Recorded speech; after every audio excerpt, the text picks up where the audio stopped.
Tervetuloa Mikkelistä, Olli Hokkanen! Että saat tämmönen kokiksen juoja kaveri. Sä juot kokis tyll. Sä juot kokis tyll. Sä juot kokis tyll. Sä juot kokis tyll. Sä juot kokis tyll. Sä juot kokis tyll. Ajattelette tässä tommosen 1,5 litraa tosta. Tyll. Joo. Osittain on sukulainen sanonut, että ei järkevää ole. Tyll. Joo. Osittain on sukulainen sanonut, että ei järkevää ole. Tyll. Joo. Terveys ja hampaat siinä menevät. Terveys ja hampaat siinä menevät. Terveys ja hampaat siinä menevät. Terveys ja hampaat siinä menevät.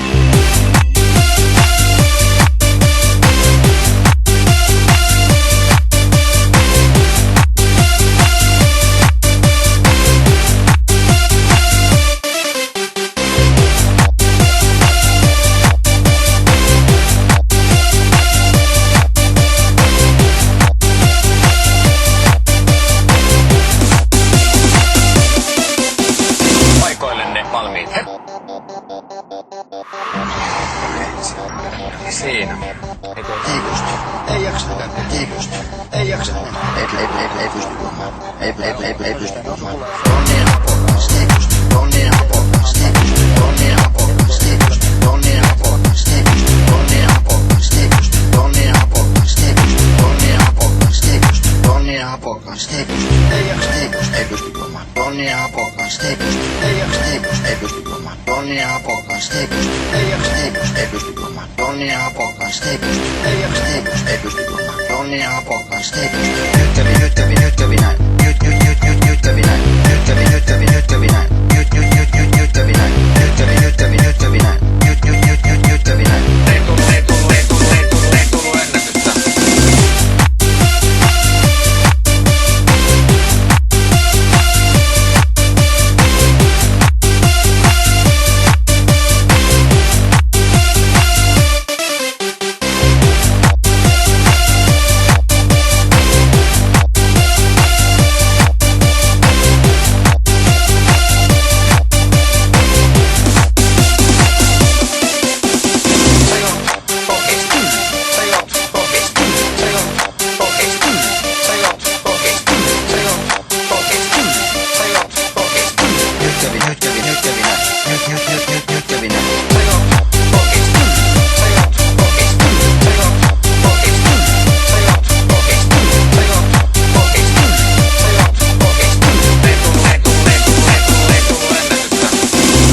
Se ei näin hapokasta ole.